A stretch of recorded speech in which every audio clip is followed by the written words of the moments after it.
लखनऊ के Ekana cricket stadium में चल रहे यूपी टी20 लीग का रोमांच अपने चरम पर है। बुधवार को 2 क्वालिफायर मुकाबले खेले गए। न्यूज 18 के साथ यूपीसीए क्रिकेट डेवलपमेंट कमेटी के अध्यक्ष और मीडिया मैनेजर मोहम्मद फहीम ने खास बातचीत की।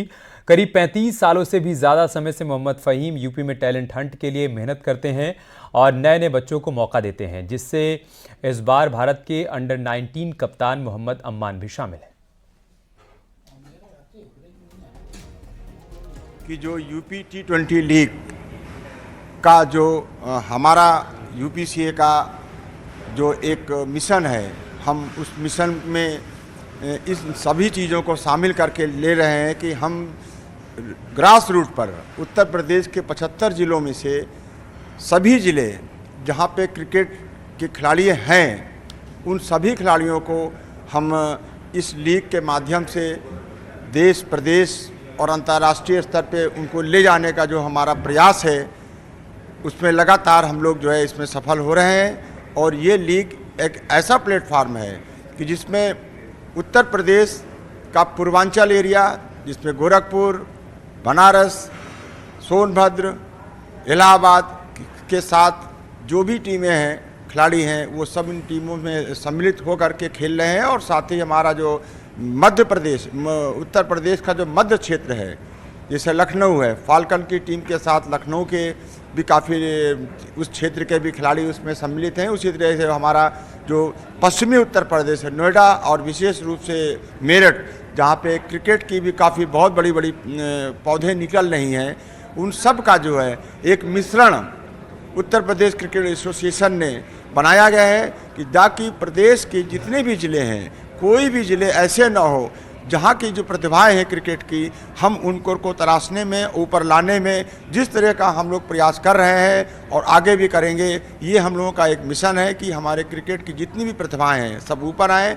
देखिए, ये यूपीसीए का एक ध्येय है कि हम जितनी भी प्रतिभाएं हैं प्रदेश में, नीचे से लेकर ऊपर तक की प्रतिभाओं को हम लोग ऊपर ला करके एक ऐसे प्लेटफॉर्म में उनको पहुँचाएँ और ऐसा प्लेटफॉर्म दें जिससे वो अपने आप को साबित करके अपनी प्रतिभा के बल पर आगे निकलें। जैसे ओमान भी एक अच्छा खिलाड़ी है, जिसकी पारिवारिक स्थिति अच्छी न होने के बावजूद भी उसको आर्थिक सहायता यूपीसीए ने की।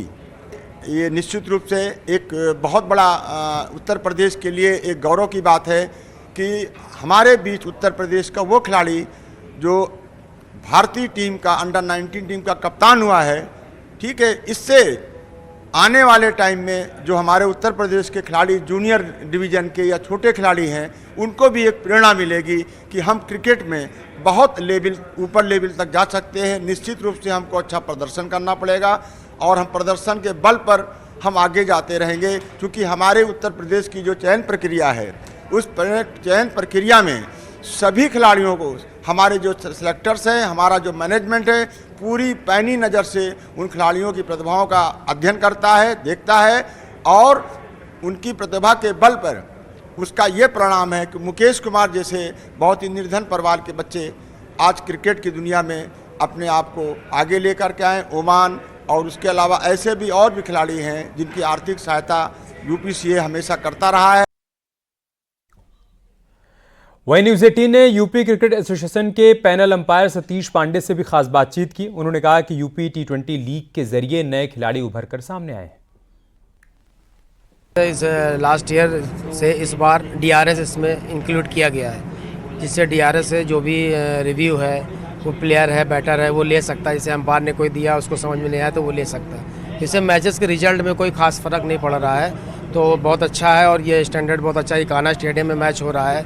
यहाँ पे कई मैचेस ऐसे थे जहाँ पे पानी गिरा और हम लोग ये सोचे थे कि शायद मैच थोड़ा सा डिले होगा या लेट होगा, लेकिन यहाँ पिच क्यूरेटर और जो ग्राउंड स्टाफ है, उन्होंने इतना अच्छा काम किया कि यहाँ पर 20, 30 या 35 मिनट में मैच चालू हो गए, तो बहुत अच्छा है।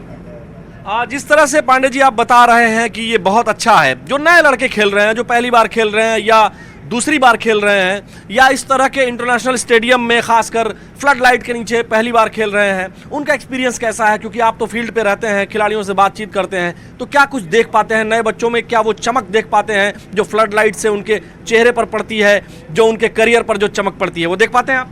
जी हाँ, बिल्कुल। पिछली बार जो ये लीग टी20 यूपी टी20 लीग ग्रीन पार्क में हुई थी, तो उस पर कई बच्चे ऐसे थे जो IPL में गए थे, तो उनको देख के बच्चे यहाँ काफ़ी जोश में हैं। कई मीडियम पेसर बॉलर हैं, कई बैट्समैन हैं, तो उनको काफ़ी लग रहा कि अगर ये हमारे साथ के खेलने वाले बच्चे IPL में जा सकते तो हम क्यों नहीं जा सकते। तो उनको एक ऐसा मंच मिला हुआ है जिस पर वो पूरी 100% अपनी मेहनत कर रहे हैं और अपना 100% एफर्ट कर रहे हैं। जिस अच्छा, आपने जो DRS की बात की, आपको क्या लगता है कि अंपायरिंग करना कितना अच्छा हो गया है DRS होने से, या फिर कठिन हो गया है? कई बार ऑन फील्ड अंपायर जैसे आप हैं, जब आप आउट दे देते हैं और कई बार वो डिसीजन पलट जाता है, तो कितना ध्यान और ज़्यादा रखना पड़ता है ताकि DRS तक बात ना पहुँचे?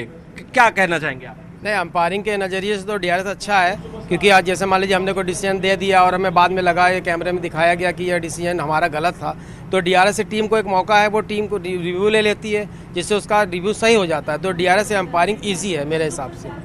DRS से अंपायरिंग ईजी है, और अंपायरिंग में अगर कोई करियर बनाना चाहे, पिछले दिनों अनिल चौधरी साहब से हमने बात की, लेकिन वो बिटवीन द मैच था, लीग मैचेस चल रहे थे, लेकिन आज जब हम आपसे बात कर रहे हैं तो सभी लीग मैचेस समाप्त हो चुके हैं।